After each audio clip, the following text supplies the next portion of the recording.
there's still quite a few big names out there that have yet to be signed anywhere. One tweet of me in a Steelers uniform, and all of a sudden, the fans, I literally get DMs every single day, like 10 DMs, come to the Steelers, come to the Steelers.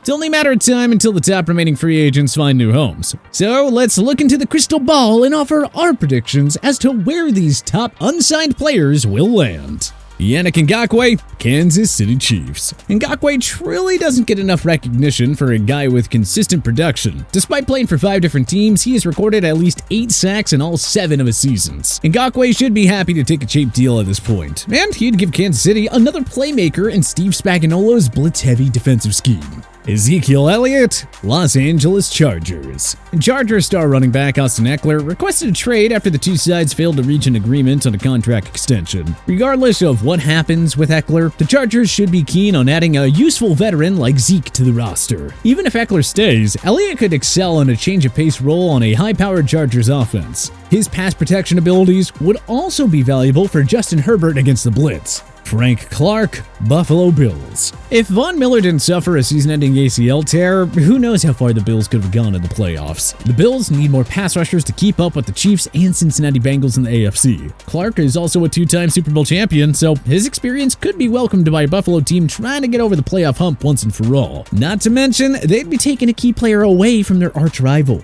Jadeveon Clowney, New England Patriots. Matthew Judon and Josh Uche combined for 27 sacks in the regular season. Now just imagine if Bill Belichick could find one more quality pass rusher to complement his terrifying duo. Clowney's supreme athleticism, stout run defense, and football IQ would make him the perfect fit in New England's system. He'll never live up to the expectations as the #1 pick of the 2014 draft, but Clowney can be a game changer on the right team, which the Patriots seem to be. Leonard Floyd, Minnesota Vikings. Floyd has provided steady production over the last 3 years. He had a career-high 10.5 sacks with the Los Angeles Rams in 2020 and followed it up with 9.5 and 9 sacks in 2021 and 2022, respectively. The Vikings had the 5th worst scoring defense last year, and it's clear that extra pass rushing help is needed to help their thin secondary. The Vikings are in win-now mode, which means they should give Floyd a multi-year deal while he can still be had at a discounted price. Marcus Peters, San Francisco 49ers. Peters missed the entire 2021 season and struggled to regain his star-like form during his final year with the Baltimore Ravens. Per Pro Football Reference, Peters allowed a 113.7 passer rating when targeted, as well as 711 yards and 7 touchdowns while in coverage. Peters should follow the Patrick Peterson model and find a team that can help him reset his value for next year. Why not the team that fielded football's best defense a year ago? But the likes of Charvarius Ward and Talanoa Hufanga would be able to help cover for Peters while he plays his high-risk, high-reward game. Isaiah Wynn, Los Angeles Rams. The Rams' offensive line was an absolute mess in 2022, and it's gonna have to improve if the Super Bowl 56 champions are to rebound next season. GM Les Snead shouldn't be afraid to add extra depth to his leaky unit. Isaiah Wynn never lived up to expectations in New England as a former first-round pick, but maybe a top-tier coach like Sean McVay can help him develop into a capable starter. Shaquille Griffin, Tennessee Titans. The Titans had the NFL's worst pass defense last year, and they're largely relying on youngsters Roger McCreary and Caleb Farley to fix it. Why not give them some more help by adding Shaquille Griffin? The 2019 Pro Bowler was limited to 5 games last season, but he had 4 pass defenses in this contest. He's inconsistent in coverage, but makes up for it with stellar ball hawking skills, having posted double-digit pass defenses 3 times in his career. Griffin would at least be an upgrade over most other corners the Titans have used over these last few years. Tennessee is trying to make a return to the postseason, and Griffin would only help improve their secondary.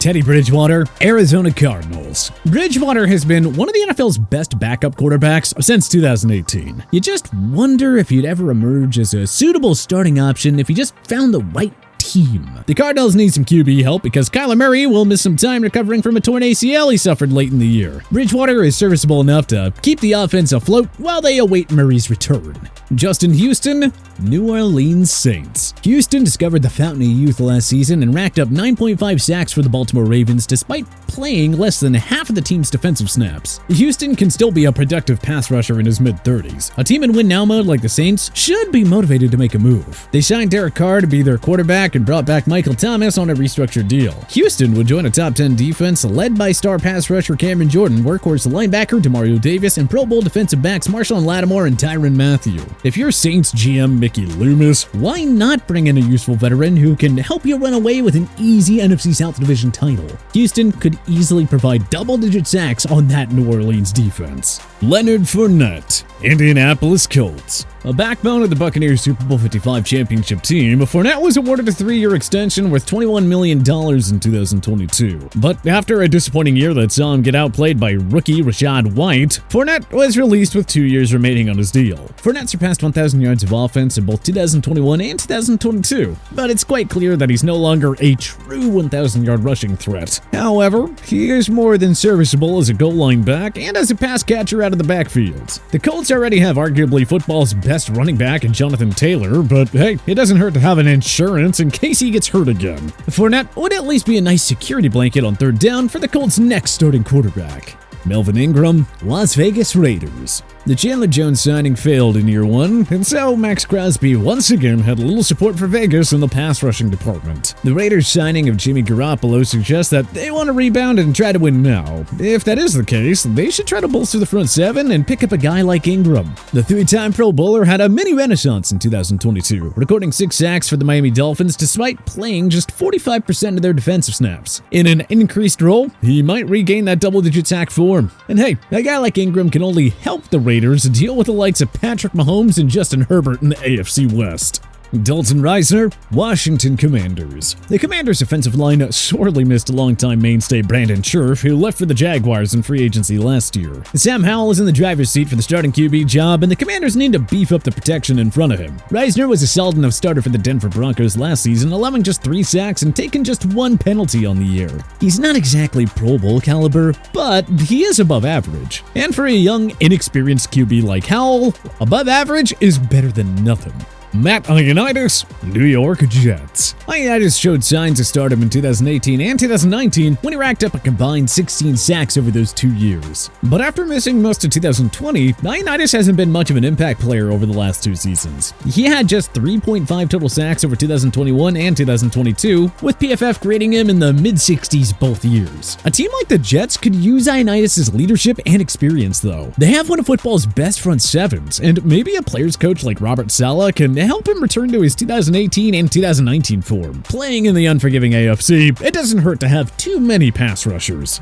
Taylor Lewan, Pittsburgh Steelers. Lewan suffered a season-ending knee injury in Week 2 of last season, and the Titans subsequently released their Pro Bowl offensive tackle in a cap-saving move. Lewan has considered retirement, but there should be plenty of teams interested in a lovable teammate and leader like him.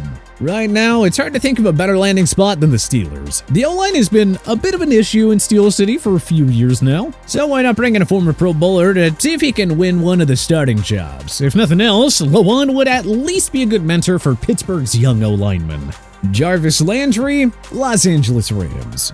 Landry's 1-year stomp in New Orleans was nothing short of a disappointment. He was limited to 9 games and finished with only 272 receiving yards and 1 touchdown. Landry will turn 31 years old in 2022, but his pass production makes him an intriguing fit for a team like the Rams. They don't have a steady number 2 option to help Cooper Kupp, and if Landry can stay healthy, maybe he clicks in Sean McVay's offense. We're talking about a guy with 5 900-yard seasons on his resume despite never playing with an elite quarterback after all. Julio Jones, New York Giants. Jones's 1-year run with Tom Brady also didn't really yield anything special. That said, the future Hall of Famer was able to rip off a few vintage Julio Jones plays, recording 2 touchdowns in a limited role while also catching the penultimate touchdown pass of Tom Brady's career. The Giants have a need for receiving help. Trading for ex-Raiders tight end Darren Waller was a nice start, but bringing in an experienced weapon like Julio would only help Daniel Jones in the passing game. At the very least, Jones would be a nice 50-50 deep ball option, and a trustworthy red zone weapon. But where do you think the top remaining free agents in 2023 will land? Join us in the comment section below. If you like this video and learned a thing or two, clicking the like button helps out a ton. And hey, we appreciate it. If this is your first time coming around to TPS though, subscribing is a great idea because we put out videos like this every single day. But as always, thanks for watching and we'll see you guys next time.